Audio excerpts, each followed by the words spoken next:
So to just continue, I was kind of transitioning from, escapism into recovery. And you said something else in your Medium article that really stood out to me. And it was through witchcraft, I found a language that could hold my pain and transmute it into power. Ritual became a container for emotions too big for words. Candles replaced chaos. Breath replaced panic. And the altar became a mirror where my inner child could finally see herself as sacred. So good. Mm, So, with that, I kind of want to know what does being a witch mean, and how did it help you with this, release process, with being in recovery and connecting with your own divinity, all of it. So, what is a witch and yeah. what does this ritual mean to you? Yeah, I think I well you kind of got to start off saying I was raised Catholic. I went to Catholic school for 13 years of my life. Wow. Um and I at the age of 11 years old, I asked our parish priest um I wanted to be an altar girl. I like doing activity. I like being a part of church. I liked part of being a part of mass. I really enjoyed, this kind of spiritual expression of life. I did. And that priest told me no, and I didn't understand it. And I was like, but these other churches that I've been at have, altar girls. And his response to me was, not in my church. And so I was like, this is where it started, where I started to like seek my own divinity, so to speak. I was like, Yeah. this is bullshit, and as I said, I went to Catholic school, so I would start to like ask my teachers in religion class about certain things and just really started to seek. And it wasn't until I was 16 years old that I walked into a metaphysical store for the first time and I actually felt like I'd found home. And it wasn't home Mm. as in like the place, but it was home as in they had all of the knowledge that I'd been seeking. They had answers that I had not, answers I didn't even know I had questions for yet, right? Yeah, Um, that's and powerful. so, you know, I I started to identify as a witch at about the age of 16. And I don't know that I could have told you then what that meant. Then I probably would have described it more so as to what I referred to as an individual that practiced reactive magic. And what Mm. I mean by that is if something was going on in my life that I thought I needed some help for, I would do a spell, right? People would say a prayer. I'd pray to God, right? No, well, no, I would do a spell. I'd grab a candle, I'd grab some crystals, I'd grab some herbs, and I'd say some words. And it wasn't until I stepped into recovery and I was about 90 days approaching my 90 meetings in 90 days because I stepped into recovery around the 12-step tables, and I started asking myself, like, what am I going to do to stay sober every day? Right? Like, what am I going to do? Because I can't go to a meeting every single day. It was hard to do 90 meetings in 90 days. That was like complicated. And so I looked around the tables at all of the folks that had an extended period of time, and I realized the one thing that they had in common is they all had some kind of strong spiritual faith amongst them, right? All Yep. different.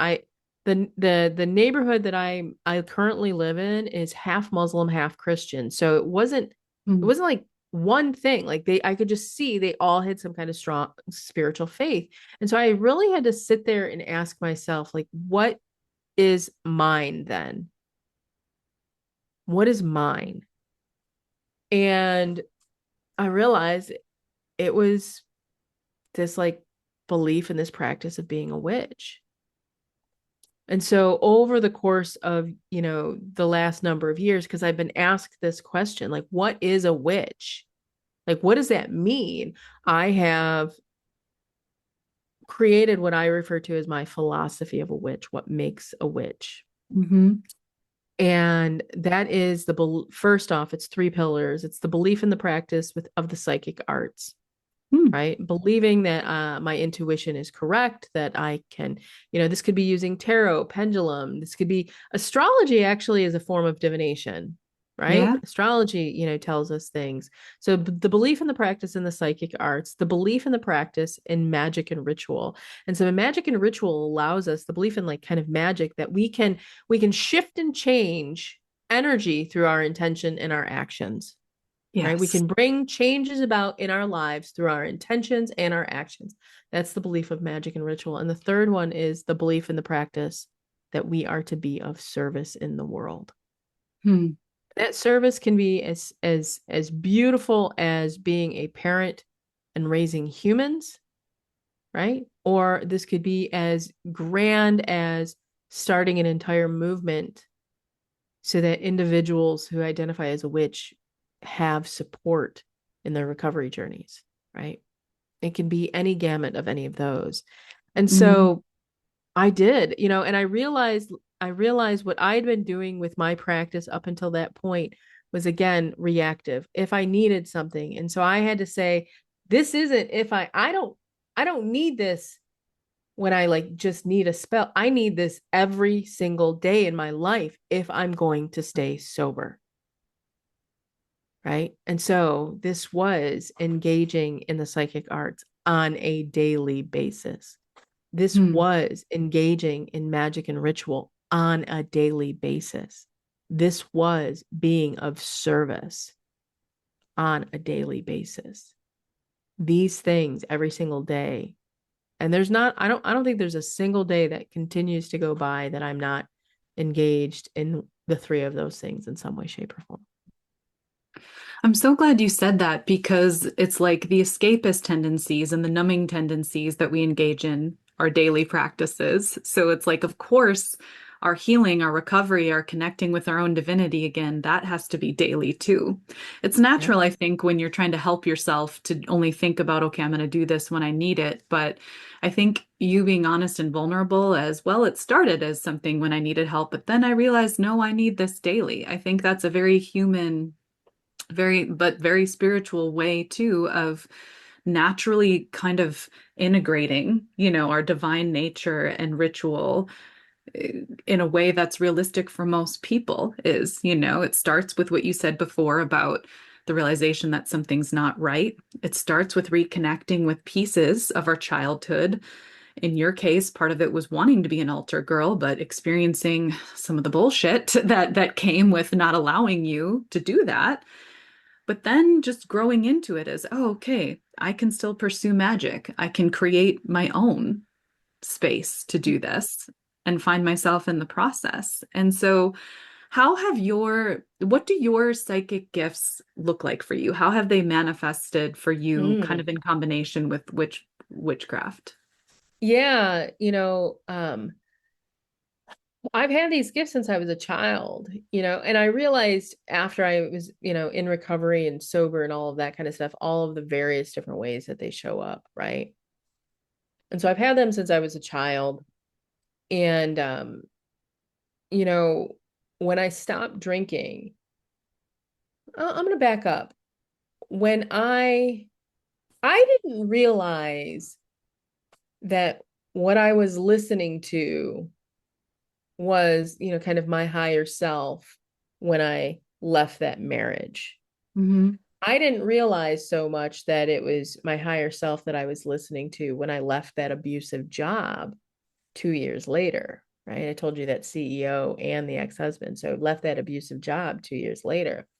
I didn't realize that all along this way that I was really being guided by my guides, by spirit, by the universe, by the divine, by this part of me. Like, and what I believe is we are, we are all divine. We have divinity within us, and it is that divinity that is within us that is able to hear and to listen, you know,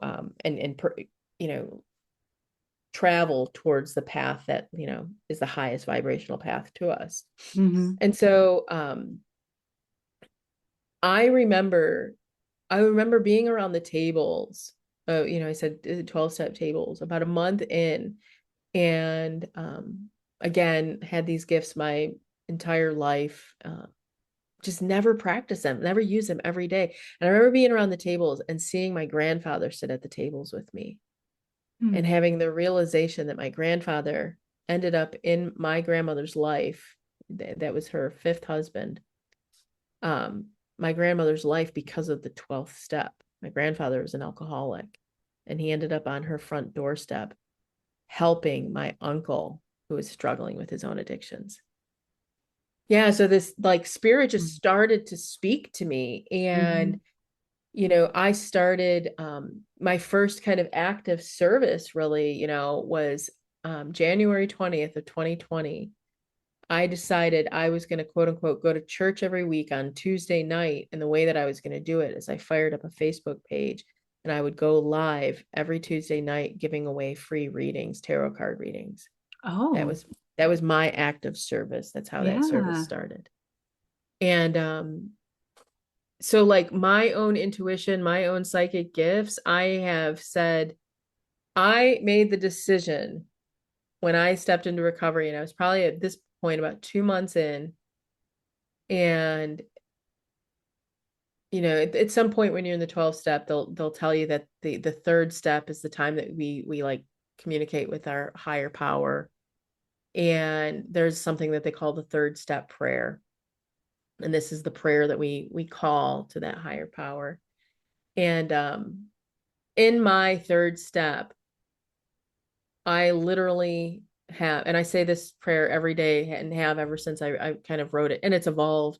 But I say, please, at one point I say, please continue to surround me, guide me, protect me, taking me down a path in life that leads me to more peace, love, happiness, hope, joy, and prosperity.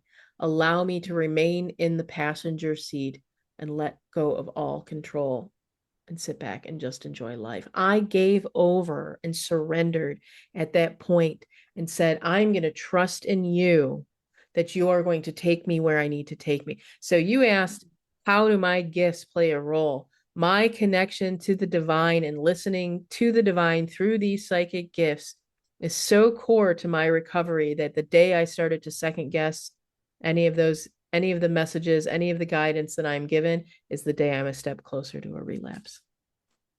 Wow.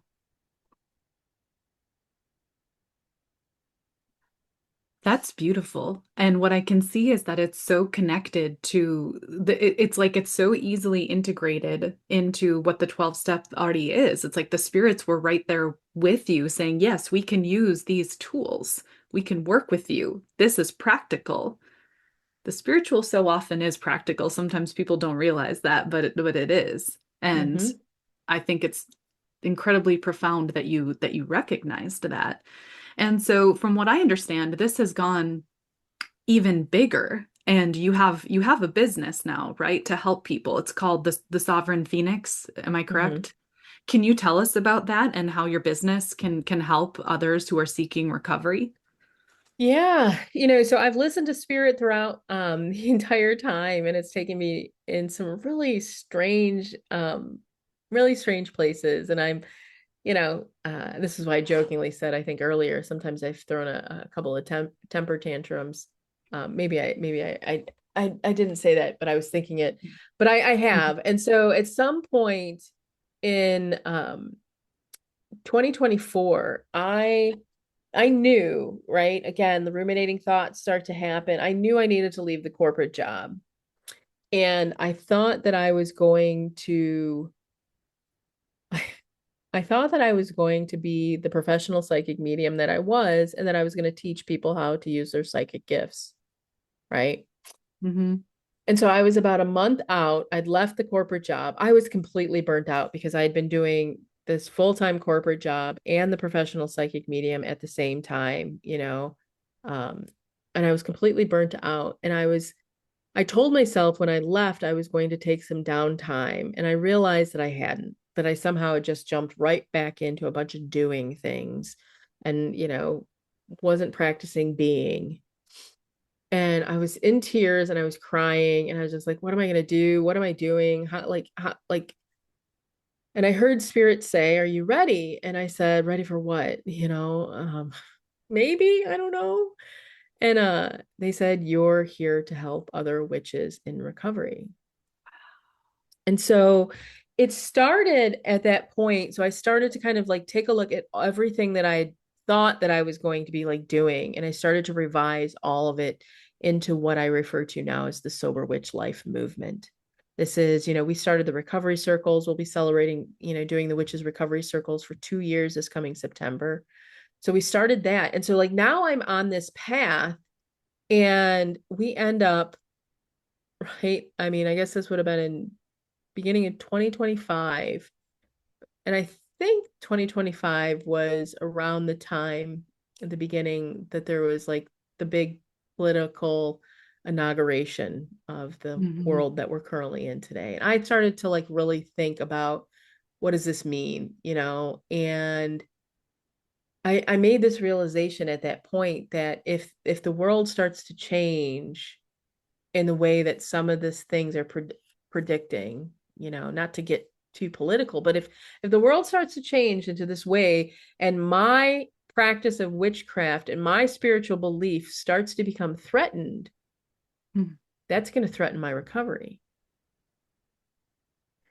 And so I started thinking about this and I was like, okay, well, we're going to keep this was like even more reason as to what I needed to do. Like I needed to keep on to this.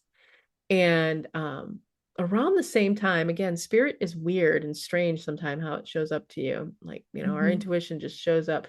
I started thinking about and seeing like churches, and like being interested in like old church buildings and going like, wouldn't that be interesting if we had a church, to like run workshops in and, do ritual? And wouldn't this be interesting if we had a church? And it was probably around May, around this time last year, where I get this like huge download that it's not a building that I need to create. It's a church, it's a religious organization that needs to be created because Mm-hmm. we still live in a country that believes in religious freedom. Regardless of what threats there may be, it still exists. It is still legally a right that we have in this country. And Mm-hmm. so I started to go down all of the work that needed to be done, all of the research, all of the prep work, so that October 20th of last year, we incorporated the Sovereign Phoenix as a federally recognized religious nonprofit here within the United States. Wow. Yeah, Congratulations on that. thank you. Thank you. Um, because I truly know now, after doing all of this, that there are so many of us that are out there that feel ostracized just from the addiction in the first place, but Mm-hmm. then completely like alone in their recovery or are being forced to recover in ways that truly aren't aligned with what their beliefs are. Yep. That's Yeah. huge. And why Mm-hmm. I think it fails for so many people is because they are being forced into this one way, but it doesn't align. And so that's really fantastic. And I couldn't help but think of something I share with my audience about because I talk a lot about this collective healing that's needed and how it's going to come from other ways that we haven't seen yet. It's going to Yeah. be this creative force that kind of rises. It's going to be this evolved thing that, although we can pull resources and the connection that we need from the religious structures that we're familiar with and that we're drawn to, what we are, what we're evolving into is becoming, something that will hopefully create a world that is actually headed toward true equality. And some of the corruption that we're seeing so openly in the structures of our society, be it the federal government or businesses, the one gift I think that's given us is that it's kind of becoming exposed, Mm-hmm. for what it really is. And that kind of opens the door to, okay, what is another way? This way isn't right. Any way that doesn't encourage equality for all is not right. And so what what is this other way? And I can't help but feel that the sovereign phoenix, this thing that you've been called by spirit to build, could be a huge part of that, especially because it's so centered on breaking cycles and recovery and ritual, all these things that are so naturally human and so naturally divine, but used in a restorative way. Mm-hmm. And so, um, in the interest of time, I just wanted to know, is there anything else that you'd like to share with my audience or anything else you wanted to share about that I haven't asked you about yet? You know, what's popping into my mind is, I'm talking and have had a lot of conversations here about my recovery from, um, both the ex-husband, but also the alcohol. And so the Sovereign Phoenix is about recovery from anything that you get to define. Hmm. Okay. It's not just substance use. The way that we describe it, this is like recovery from, I say in one of my prayers, I pray for individuals that are still suffering from addiction, whether that addiction is drugs, alcohol, sex, chaos, violence, drama, shopping, food, sugar, right? It's also for anybody that is recovering from codependency, from self-abandonment. Think about any of these individuals that, may have believed in magic but have had just been forced to not live the life that they truly desire and want to live, right? They're recovering from abuse, they're recovering from trauma, right? And so part of the whole sovereign point is we don't get to define what you're stepping into recovery for. Hmm. We don't get to define how you do that. We don't get to define your recovery path. We don't get to we don't get to define if you are recovering from substance use, if you're using harm reduction or medically assisted treatment. This isn't for us.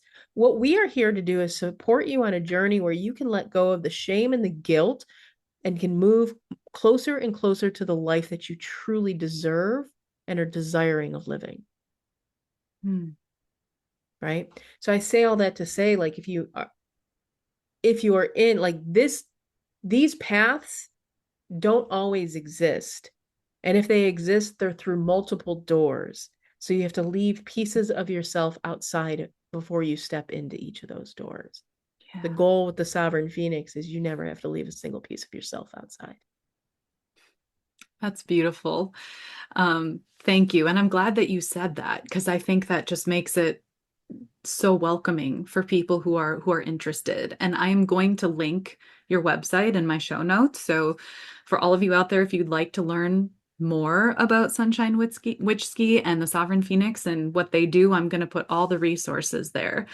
Is it okay if I end on something that you said again in the Medium article? Because it's just so beautiful. Yeah. Okay. So at the end of this article you wrote, you said, may your recovery be more than sobriety. May it be a homecoming. Because the truth is, you were never broken. You were simply waiting for someone brave enough to come back and find you. And that someone is you. I love that. It's like so much of what we're conditioned to believe encourages, like you said, self-abandonment or separation from our own divinity. And I wholeheartedly agree with you that we have so much of a divine nature inside of us, and we are the key to our own healing. And so that was just so, so beautiful. Mm. And I can't thank you enough for coming. I'm so grateful that you did. Um, did you want to say bye to my audience members real quick before I sign off? Yes, I mean, absolutely. I hope everybody has a beautiful rest of your day. I know we're recording this right before summer starts. So may your summer be filled Mhm. with delight, joy, and all sorts of play. Yes. Thank you again. This has been Hello, my name is Jenna, on air with the pink-haired sober witch, Sunshine Witchski.